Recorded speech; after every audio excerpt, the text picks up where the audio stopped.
like, what's your biggest F up? And then we take it from there. And it's kind of fun because like it's real, you know what I mean? So just like I wouldn't know where to start. Yeah. Yeah. It's like, I'm like by dollar or by people left in the with shrapnel. It's a lot. Yeah. There's been some big ones. And we're live. All right, we're live. Welcome to Fired Up Friday. There we go. Yeah. And Rick jumping in from the parachute.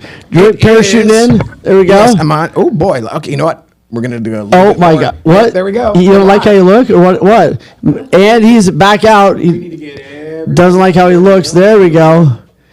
And all right. Let's rock and roll. So welcome. It's like it's a recipe. This is how the sausage is made. This is how. Yeah, I don't know if anybody wants to know how sausage is made. Yeah. All right. Welcome to Fire Friday, Yes. 2025. I think it's the first time I said that. Yeah. Yeah. Happy New Year. Happy New Year. Yes, indeed. And who have you brought? I brought the most amazing badass in the state of Texas. So, Kayla, will you take a second and unhumbly introduce yourself? You have to snug up just a little bit. Yeah. There you go. There you go. Unhumbly introduce yourself. So, what have you done the last couple of years? What's so amazing about you? Okay. My name is Kayla Klink, and we are in Celina, Texas, from Portland, Oregon. We own multiple businesses in a lot of different industries. And so we are constantly running around like a headless chicken. We do most time consuming is flipping houses and investing in real estate. And then my big girl company, I call it my big girl company because it's the oldest one, sells printers and printing supplies, which is super boring. Old school. Old school. We are the only licensed woman-owned business to sell Hewlett-Packard on Amazon. And Nice. so, there's like no one wakes up wanting to talk about printers and ink and toner cartridges. Hey, you know what? I think there's a lot of money in boring businesses. Yes. Yeah. And I think in the next several years, there's going to be even more as baby boomers get out, and there's a big opportunity for like some technology and some other things like that to come in Right. and help a lot of these, quote unquote, boring businesses. It's amazing. I thought the robots were going to take over all the boring businesses, and like the robots are like scanning X-rays more than they're dealing with the boring businesses, which is weird. It's like the plumbers are going to be the king of tomorrow. Incorrect factual Right. and then making things up. Yeah, absolutely. Yeah, Which I love because sometimes I'll test, the whole AI thing, and it's like, wow, where did that even come from? And Yeah. then you fact check it a little bit, and it's like, okay, well, that was 83% correct. Yeah. So, Kayla, you've done some amazing things. I mean, you've grown a business from basically nothing, right? Like, were you handed just, what's that Donald Trump quote? It's like, all I started out was $100 million from my dad, right? And I'm like, I love that mentality. Like, all I started out with, like, basically, that would be like me saying I started off like negative $100 million. Born on I'm third like, base. Yeah. Born on third base. Yeah, exactly. Born on third base. There you go. So, were you handed a golden spoon, or have you built most of this from your own? So we built most of it, and so the ink and toner business actually was my dad's. Yep. But the fun backstory to that is that he had a stroke in 2016. That's a fun story. Was left. I know that's the fun story. End of story. No, he had a stroke in 2016. Was left totally incapacitated, and his wife was given conservatorship and buried the business alive within like 6 months. Wow. So the state of Oregon actually removed her as conservator, put me in, and that whole story is for like a totally different time. I had a big accounting job at that time. I was 22. I did not want to take over his business at all. We knew that it was probably in the hundreds of thousands of dollars in debt. But the issue was that he cost about $14,000 a month for his care and couldn't qualify for any kind of government assistance because he had made money for so long. Yeah. And so it was a matter of quitting my job to take over the failing company to find money in that company to pay for his care or not, and knowing that we didn't know how his care was going to be paid for. So I left my accounting job, went and did that. I didn't take a paycheck for years. Wow. And Relate to that. Yeah. it was about $1 million Wow. in the hole. Holy cow. So I fired pretty much everybody. They were all in on the embezzling and stealing of money. Got us out of this ridiculously massive warehouse and building that we didn't need to be in. And figured out how to drop ship everything. Wow. So that I didn't need all of the staff. I didn't need all of the overhead. I didn't need the building. I didn't need all of these massive costs that we were incurring. Yeah. Even just, small stuff. Like they were using a debit card, right? And I'm like, you're putting millions of dollars of product through this debit card. Why aren't we looking for terms or even putting it on a credit card and getting points or something, right? Which... that's really low-hanging fruit. That's not going to pay $14,000 a month for my dad's care. No, but it was just so many little things like that. Yeah. We were paying for like 4 dumpsters that were always empty. I mean, just so much wasted money. That's my business model. Rick's like, you're blowing my mind right now. Keep talking. This is, by the way, the whole reason Rick and I do this podcast is just to learn stuff. Because it's just our excuse to ask really smart people. We're like, no, this isn't for everybody else. This is just for us. It's just an excuse to get people to show up. And to walk away going like, why didn't I know any of that? Like, okay, so I only need one of those. All right, good. Yeah. So let me ask this. What was your biggest challenge going through that? And I'm sure the biggest challenge is like the money and everything else, but like for you individually, was like, did you feel confident the whole entire time? Was like, what were some of the challenges you went through, like, kind of pulling that out? Do you second guess yourself, or do you just feel confident in it? I don't even remember. It was just like figured it out. It was like I put my head down and I just figured it out. Wow. How long did it take to like dig out of the hole? It was about 3.5 years. Okay. I think. Yeah. Now I renegotiated with everyone probably in the first year. Yep. But it was 3.5 years before I was like, okay, I think we can go forward. And at that point, I was able to establish, a value of the company. We had, of course, all these attorneys that were representing all the different needs, right? Like his Medicaid, my conservatorship, the guardianship, the business, all these different things. And we were actually able to get it valued, by some third party, whatever, appraiser, business appraiser. And I bought it for that amount. And then he qualified for Medicaid. Interesting. So you bought it away from him. So then he basically had nothing in a sense. Yes. And so I paid him the value, but there was so much owed to attorneys because we had gone after the stepmom. Right. And we did win that. Yeah. That I was actually able to pay him, and the same day I paid him, paid all of it back to attorneys, and that made his assets zero. Wow. And got him qualified. How did that experience make you better or make you worse? Which part? Like the whole 3 years. Like, were you who were you when you came out of that? I know you're never really out, but like, who were you when you came out of it compared to who you were when you went into it? Probably better, but probably worse too, actually, if I really broke it down into categories. And my biggest thing is, obviously, when things totally suck, and somewhere in that 3.5 years, there has to be no indicators that like, oh, this is totally gonna resolve, and it's gonna be like zero sum, and everybody will be happy. My question is always, what do people do?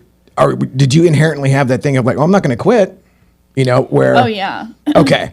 Well, and actually, the part that I'm leaving out is we had a really big contract with like a corporate, national corporate chain who actually came to us and said that they were no longer going to be using us.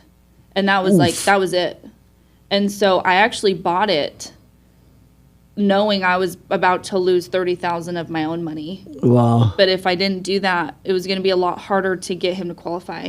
Yeah. Because this way there was an entire paper trail. Okay, right? so the real goal was to qualify for Medicaid in the assisted. Oh wow, okay.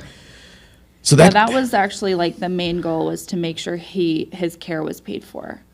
Okay, well that's a totally different motivator than because like for me, I was talking to somebody the other day, and it's like I still don't know what drives me, because like before you got here, Lance and I were talking. I was like, at Christmas I'm just working on the website. It's Christmas Eve, and I'm like, ooh, working on the website. But it's like I didn't really want to do anything else, and so I don't know where that comes from, and that's why I was curious as to like now how many hats do you wear? Oh my gosh, a lot. And see, I think there's something about that where most of the folks that we have on here is just like, oh yeah, I have this whole this giant box of hats. Yeah. And did that come naturally to you as far as, okay. I would get fired from jobs because I was not like where I was supposed to be. Yeah. But I'm like, but this is messed up over here. It needs to be fixed. I got fired from my first hostess job when I was 16 because they were like, you're supposed to be at the host stand. And I'm like, there's nowhere to seat people because all of the tables are dirty. Yeah. And there's all this food sitting in the window that needs to go out. You know, I'm like, you can't seat people if everything else is messed up. But they fired me. I remember, I think you were there when we were at our last E5, and one of the gals was like, yeah, I think I'm going to go take this job, blah, blah, blah. And we're all just like, kind of looked at her like, who's going to tell her? Like, she's 100% unemployable. Like, we love you, but like, where are you going to go? Like, because it's like, you can't, you're not going to go work. It sounds great, and like, we're all coachable, but like, I'm not probably going to go work for somebody forever. Right. So, all right. So fast forward, what are you loving about, I guess one thing, I guess before we move on, what would be your advice to somebody to tell themselves on those days if they're going through something like that? Like, did you have a mantra? Did you have people around you? Like, what's one or two things, the best things you think you did to get through that? Or what advice should you have somebody else go through? Because I mean, it's amazing. We're all going through shit on different levels, right? Mm-hmm. And it's nice. What I love about people like you is like that you're willing to tell the real story. Because it's so easy for someone to look at you and go like, oh my gosh, she flips a bunch of houses. She's got the great husband, the kids, all these businesses. Like, oh, she must just wake up every morning and it's just a sunshine and rainbows. You know what I mean? Like, everything just turns to gold. Yet, like, what's your advice to somebody that's really going through something like that right now? I'm not sure if this is like the most kosher response, but you have to just put your head down and keep going. Yeah. You can't get like stuck in your feelings. You can't get stuck in that anxiety or, you know, the what ifs. Like, you got to just keep going. Yeah. And if it fails, it fails. And then you just find something else to do. Yeah. Yeah. But you have to put your head down and work and go. Yeah. And you have to figure out what you're willing to sacrifice because you cannot have all of it. You can't. Yeah. So I unknowingly and more unconsciously sacrificed time with my son. Yeah, yeah. Which, looking back now, I wish that hadn't been the case. But that's what I sacrificed during that time with that business. Yeah. Now, in the last, I'd say probably 4 or 5 years, I purposefully will sacrifice sleep or social life over sacrificing time with my kids. Yeah. Yeah, but I think it's so true. I think one of the things that's interesting, if I'm coaching somebody, they'll say, you know, they'll be like, oh man, and they'll share like a regret about last week or last month, whatever it is. And yet so often I'll ask them, like, would you have done anything differently? And they say, well, actually, no, like I actually did the best I could have done. Like, yeah, I would actually make those decisions again. So it's interesting for me to help them get out of regret. Like, they didn't love it. Maybe they had to sacrifice something they didn't love sacrificing.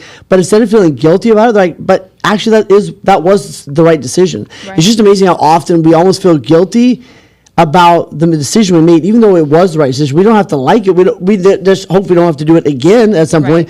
But it's just amazing how often we live in like perpetual guilt over something that we wouldn't have changed. Right. Or you couldn't have changed. We couldn't have changed. Right. And like you said, where most folks don't do enough to realize, oh, you really cannot have it all the time. Right. It just doesn't. The math doesn't work. No.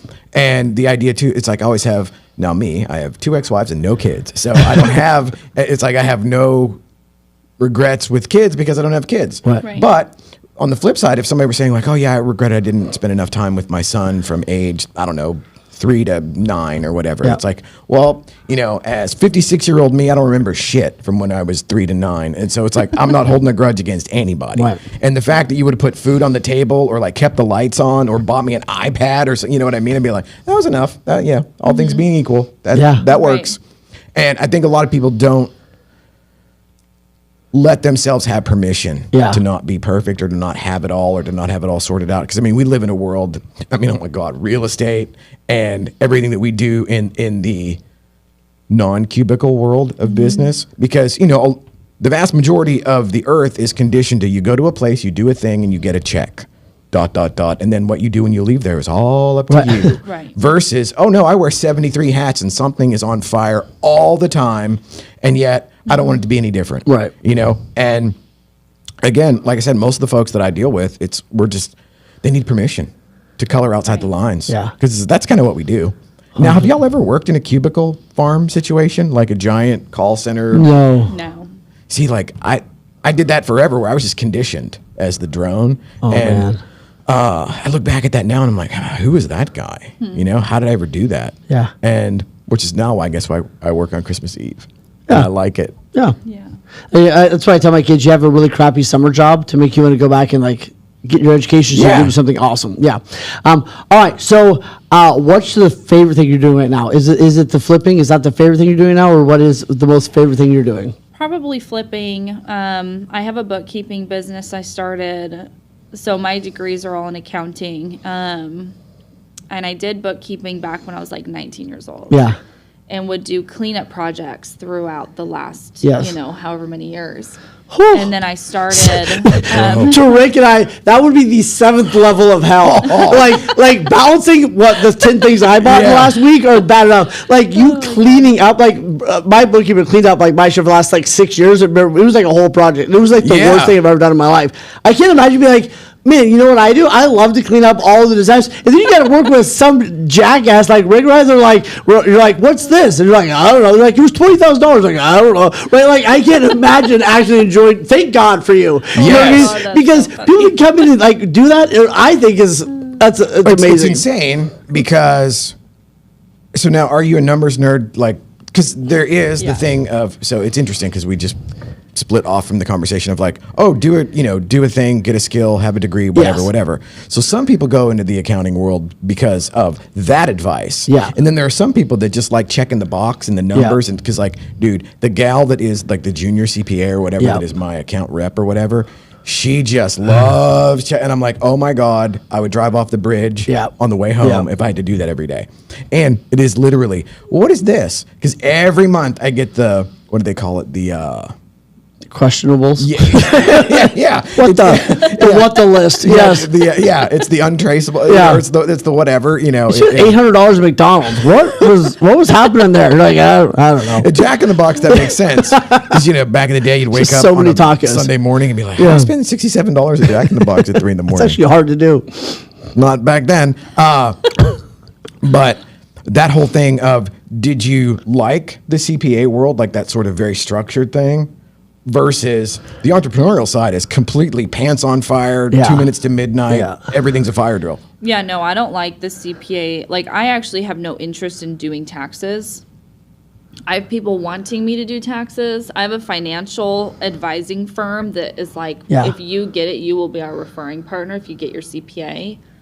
I don't want to do taxes because that is literally just filling out a number in a box, and I have like zero desire to do that. I actually like the bookkeeping side, but I think I like it because I know so much about tax strategy, and so I can come in there and that's where at a much higher level of most bookkeepers. I'm not, a lot of people do bookkeeping because they think it's easy money. Well, it's not. Like you can fuck someone's books up really quickly and easily.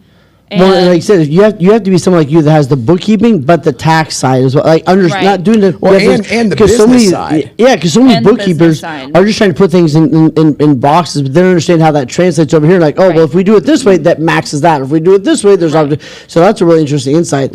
And my guess is your number side helped you save that other business because you probably didn't get overly personal with everybody, and you're probably to go like, why are we spending this much here? This doesn't make sense. Right. Where I probably would have gone in and been way too much on the personal side and not enough on the number side. And you're like, they're nice. Let's keep paying them. Try to save Betsy, who's draining us. Drive over here. Right. Interesting. Yeah. So what do you wish people knew about the bookkeeper that they hire, or what should people ask to identify? Do I have a good bookkeeper? Oof. Honestly, for referrals from other clients. Yeah. That's it. I could get all scientific about all of the bookkeeping terms and what they should or shouldn't do, but most people don't understand that verbiage, right? And so I can't tell you how often I'm going in there and some bookkeeper who has no clue what they're doing has royally messed up these people's books. Which is my suspicion at all times. Yeah. Even CPAs, unfortunately. which is always an awkward conversation to have. I just had somebody who came to me. She lost her business last year. She had to sell it, and she had to sell it in 2024, but she was filing her 2023 taxes like in October of 24, right? And I don't know anything about. I don't know what that's ever like. Yeah, That seems timely. yeah. So they're ahead of the game by how many years? So she was like, they're saying we owe $6,000, and there's no way, because I was negative in my business. Right. My husband is W-2, pays taxes every paycheck.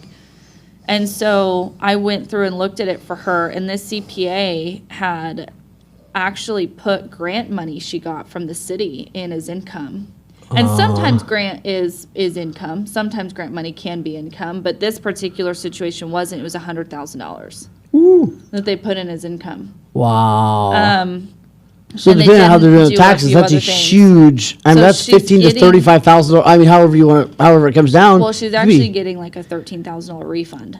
Wow. Nice. And so I would just say referrals are the best thing, because, again, I can talk all about the verbiage. Yeah. No one wants to hear about that. Just like no one wants to talk about printers, right? They don't give a shit. They don't care. So I would just say referrals are huge. So, see if you can finish this. A great bookkeeper should help a business owner know, like, what should the result be? A good bookkeeper should make the business help the business know their financials every month. Yep. Know their annual projection. Communicate with the CPA consistently. Yep. Yeah, that's like basic and, level. And even in simpler terms, like they should help them understand where they're driving in a sense. Like it should help them make decisions. I guess is probably a better way to say it. Yeah. Like I think a great CPA, like you can help someone know where they're going. Here's how fast we're going. Here's how much gas we have in the tank, and here's the decisions we can make. Like, can we make it to Nevada or not? Whatever it is. And I think that so many bookkeepers, most people don't have anything going on. Then other people have a bookkeeper that's just giving them some BS report. And I say BS because they're not asking them questions. They're not thinking ahead of the game. They're just putting numbers in boxes. And to that, like she's kind of got the trifecta of the knowledge, where it's the accounting side, the bookkeeping side, and the business side. Yes. Because my biggest thing that is problematic, at least from a discussion standpoint, is getting a new and ripped. On the minutia and on little spreadsheet items or whatever that I may or may not even remember. Yeah. But like I said, on the entrepreneurial side, everything's a fire drill. It's 2 minutes to midnight most of the time. Yeah. And it's like, excuse me, ma'am, this isn't helping. Like you beating my ass every month over something I don't even remember. It's like, how about we stay in business? How about that be the goal? Yeah. Right. And there's an element where, for me at least, I only do that stuff because I have to. Yeah. It's like I have my whole thing was always, do I have to get a job next week? No. Okay, cool. Everything's good. Yeah. Well, I think you need a bookkeeper. In my suggestion, I think you need a bookkeeper that also has Kayla, you have the mind of like a coach and a strategist. And I think if you can find someone like you that's a coach and a strategist bookkeeper, I mean that's insane. Yeah, that's a unicorn. So, so I would say reach out to you ASAP if somebody wants that. Pretty cool. Okay. What are the trends in real estate? What are you seeing with flipping this year? What are you looking to do this year? What are the trends? What do people need to watch out for? So we are like low risk flippers. I know all flips risk, right? So my biggest rule is that if I'm buying a house and I flip it, I will figure out what my mortgage would be if I had to refinance it into like a normal conventional investment loan. And I need to be able to rent it for 20% more than that. Awesome. That's a good formula. In the event that like shit hits the fan and the market goes to hell and I can't sell it, that's my formula. I've only ever had to do that one time, and it was the weekend interest rates went to hell Mother's Day of 2022. Yeah. So, and I've actually since sold that house, but I did actually have to go in and rent it. So that's my formula. I know that wasn't actually what No, you I asked love me. formulas. I think it's beautiful. That's my formula. So with that being said, I'm not the person going and buying like the $600,000 house that needs $200,000 and can sell for 1.1. Right. Who are you? I'll never do that. I'm the person buying like the nastiest of the nasty $70,000 house that's like infested with roaches and dog and cat pee, and I know that I can put 70 into it and maybe make 50 or 60 on the back end.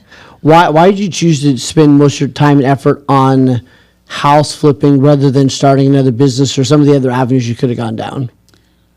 So 2020, my husband was working for a restoration company in Oregon. Nice. And COVID happened. Yep. And everything shut down. that. Super fun. Super fun. And he was applying and applying and applying, but literally nothing was open. Yeah. I mean, he couldn't even go be like a waiter. Right. You couldn't. Nothing was Yeah. open. And Oregon's handing out like ridiculous amounts of government assistance checks. Yeah. And he wasn't down for that. Right. He wanted to find something to do. And so I said jokingly, you should just go flip houses. They can't tell you can't be in your own house. Right. And then, there you go. And that's how it starts. That's how it started. One Carlton Sheets commercial at 3 a.m. and you're off Well, the I couldn't races. tell you how many things, even like how I got here. I'm having coffee with mentors, investors, or whatever, and one of them says, "Hey, whatever happened to that place in Frisco?" Because I had a partnership with the brick and mortar in Frisco. COVID happened. They're not an essential business. Yeah. You're not allowed to be open. Well, go figure. They went out of business. Yeah. Right. And they left. And literally one conversation is like, "Hey, whatever happened to those guys in Frisco?" "Oh, they went out of business." And, "Oh, I thought that was a really good idea what you were doing, blah, blah, blah." And they're like, "You should do that again." I'm like, "Oh, you got $150,000 you want to like throw at me?" And they're like, "Write it up." "Oh, Oh, all right. Oh, maybe I should write that Yeah, up. well, okay then." But it's something like that then, Yeah. years later, "Oh yeah, it really happened. Just it all pivoted just on this one little, Yep. I'm like, there. "Well, Yep. why don't you flip houses?" "Sure, okay." And then next thing you know, hey, we flip houses. Yeah. And like I said here, it's like if you want to meet cool people and like get free coaching, build a studio and have a show. Absolutely. So what do you want to do this year? What are you after? We're sitting here 1 year from today. What do you want to be like? Hell yeah! I blank. Like what did you do?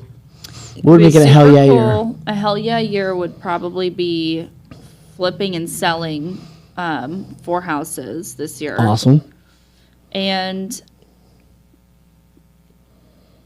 I really want to get to a point with the bookkeeping business. Yeah. I know we talked about this recently, where I can actually rely on that income each month instead of the printing business. Yeah. I would like to probably sell the printing business. And so that's really my goals for this year. I want to do 4 flips and obviously have them be successful, but do 4 flips and get to a point with the bookkeeping where it's now replaced the income from the other business. Yeah, from very the cool. printing business. Very cool. Right on. What's going to be the biggest challenge in that? Do you think? Finding the deals and finding the clients. Yeah. Yeah. Yeah. I mean, honestly, it isn't hard to find clients for the bookkeeping, which is super cool. I feel really lucky. I can make a post and I get 30 people Yeah. that want to meet with me. But it is hard to filter, right, through who really needs a bookkeeper and who just wants free advice. And I'm always going to be blunt, right? I'm fine giving free advice, but also like my advice comes from 12 years of owning Yeah. businesses Yeah. and losing hundreds of thousands of dollars from Yeah. mistakes. And so Yeah. I'm not really interested in giving free advice. Well, and I to think people. clear is kind, right? And I think that a lot of times people are not clear enough, or they're not. They don't say it. You know what I mean? And that's really, they think they're being kind by not hurting somebody's feelings or whatever it is, but it's really not that kind. Like, we can all get better at how we say things. Yeah. You know what I mean? But it was interesting, and I'd love to ask us questions because it popped in my brain. I was doing a show yesterday, and one of the things that kept coming up in the guy that I was interviewing was he kept talking about how, like, this person said this to me, and it was a huge, and this person said, it mentioned like 4 or 5 different times, people had like said things to them that they're like, man, that was a wake-up call, or like they saw something in me that I didn't see myself, whatever it is. But I think it goes back to like say it. And I think so many people aren't willing to say it, or they're afraid of how it's going to land, which is really they're afraid of how people are going to perceive them. But I think it's one of your gifts is like, I think you have the gift of like discernment, not to take everybody to church, right? But like, I think you do have the gift of discernment in the sense of like, you can kind of hear what's not being said, and you're willing to say what you actually see and what's there. Yeah. So has that happened to you? Like, was that just natural, or have people done that to you in your life? Like, said the thing that impacted you in one way or another? Like, who's been those instances? I don't think that people are often not super clear with me because I think they don't know how to interact with me. And, you know, I'm used to that. I'm very used to that. It's been like that since I was like in middle school. I can remember teachers like not knowing how to interact with me or talk to me or coach me. They all kind of just like gave up a little bit. So. And you think was that because you pushed back and you wanted to understand the details of it and they couldn't explain that? That's too many questions. Yeah, I was like, the whole, when you said earlier, like, they need permission to draw outside the lines, I was thinking, I never asked for permission. Bingo. I just drew outside the lines. Yeah. I did terrible in school until I went to an alternative school that I really had to go to because I literally had 0 credits from freshman and sophomore year of high school. And this place had 3 terms each year, so it allowed me to kind of catch up, but I was going to have to go through summer school and whatever. Well, they had a cohort that allowed you to go through, get into the community college and do dual credits, but you had to earn it, right? You had to, like, get approved to do that.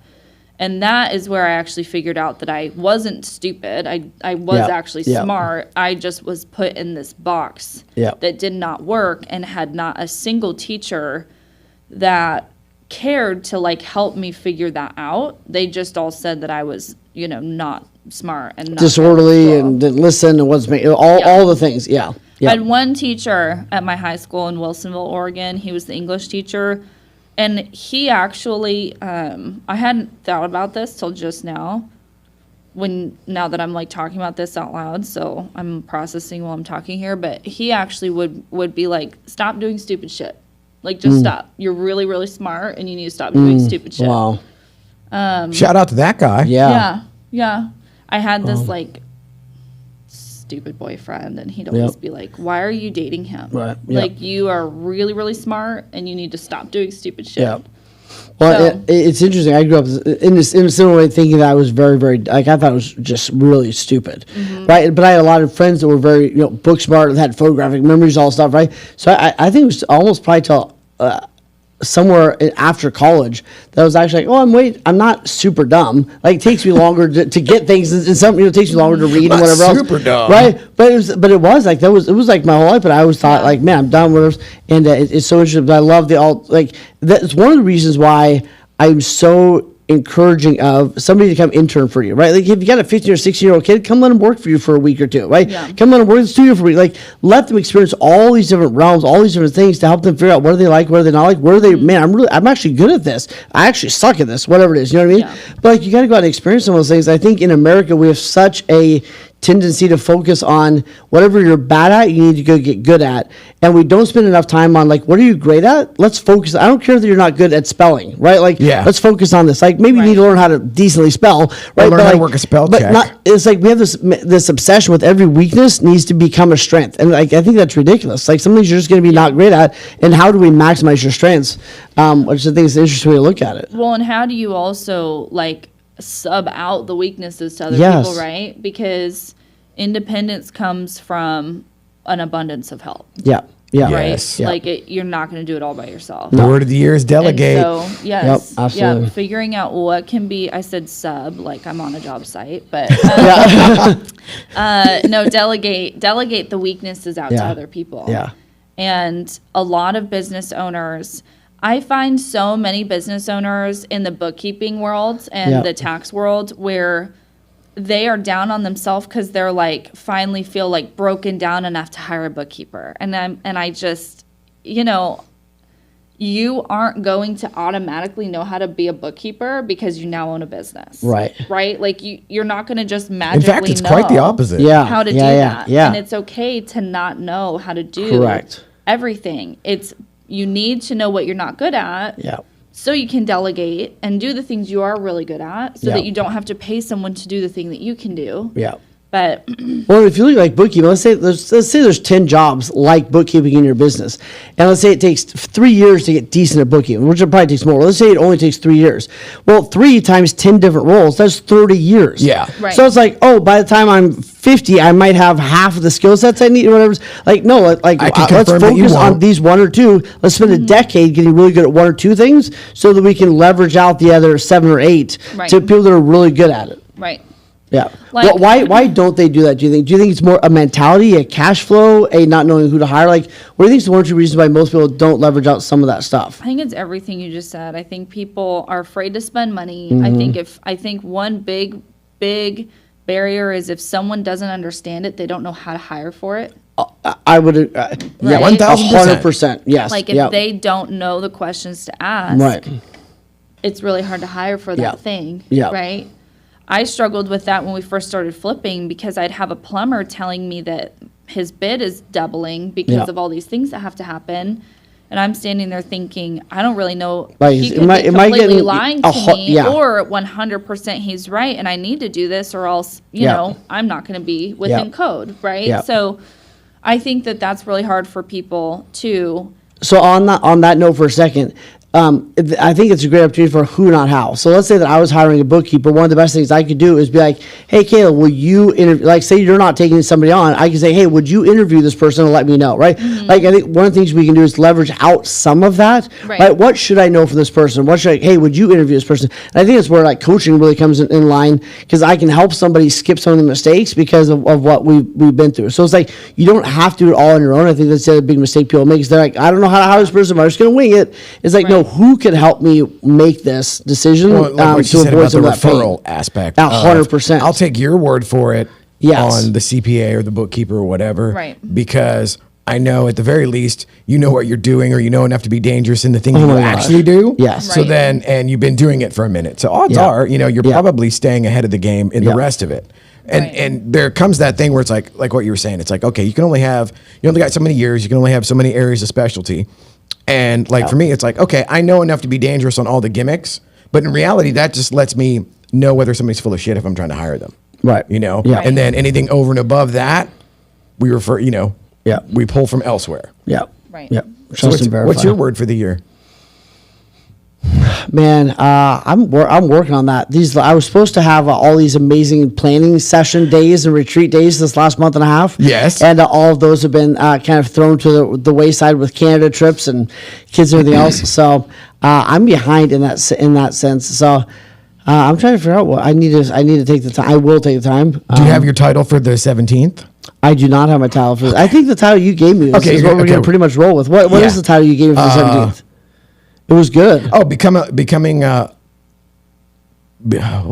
man! Now you put me on the. I know. Yeah, it was Thank great. God this isn't live. Yeah. No, but the focus of the 17th is I tell everybody about the 17th before we wrap up. Oh yeah. Okay, so We're on the supposed to talk. 17th, We're the world's greatest marketers that forget to market. Yes, we're great absolutely. at marketing for everybody else. Yeah. Yes. So yeah, we'll take a moment now to market ourselves, and we are going to have the Liftoff 2025 on the 17th at Studio USA West. And it all came from an Instagram post from Wayne, and it was essentially becoming a brand. Yeah. And that was the thing that you put into the carousel on Instagram, and then I threw it out there in just a group text, and everybody said yes, I'm in. So it's going to be everybody that does a show, everybody that's kind of in my little extended universe and family, and we're going to do this live from Colleyville in the big room. So hopefully we'll have actual audience for the first time. There we go. Or it might be just us two, just talking to ourselves in a bigger room. Where do we buy a laugh track? Just in case of emergency. They got crews going, that was great. It's baked. It's baked into the console. We just have to have somebody over there to do it. And applause every once in a while. We get a couple laughs and applause, as long as my mom thinks we're doing great. So and then they're doing big things. And then you are, am I correct in remembering, or maybe wrong in assuming, that you were going to have a male volunteer for the year to coach. And Yeah, we're going to find somebody who's going to be there. We're going to pick to go through, and we're going to work them for an entire year. So we go, hey, here's where we started, here's where we're ending, and I'll be able to share the whole story. Yeah, document the whole story. Yep, it would be great. It'll be one boy and one girl. Yeah, it would be awesome. Yeah, awesome. Branding is huge. You know what I mean? Yeah, agreed. It really, really is. So that'll be. So the e-blast is going to go out to about 5,000 people, I think, on Monday. Yeah, it's going to be so awesome. At least one or two ought to show up. There you go. Absolutely. All right. What's your biggest advice to someone who, or I guess let me ask this: what advice do you wish someone would have given you before you got into investing and flipping? What are 2 or 3 things you wish someone would have told you? Would it have been that principle? Like, did you know that from day one? Would it have been do you have 2 things like that you wish people would have told you, or what is it?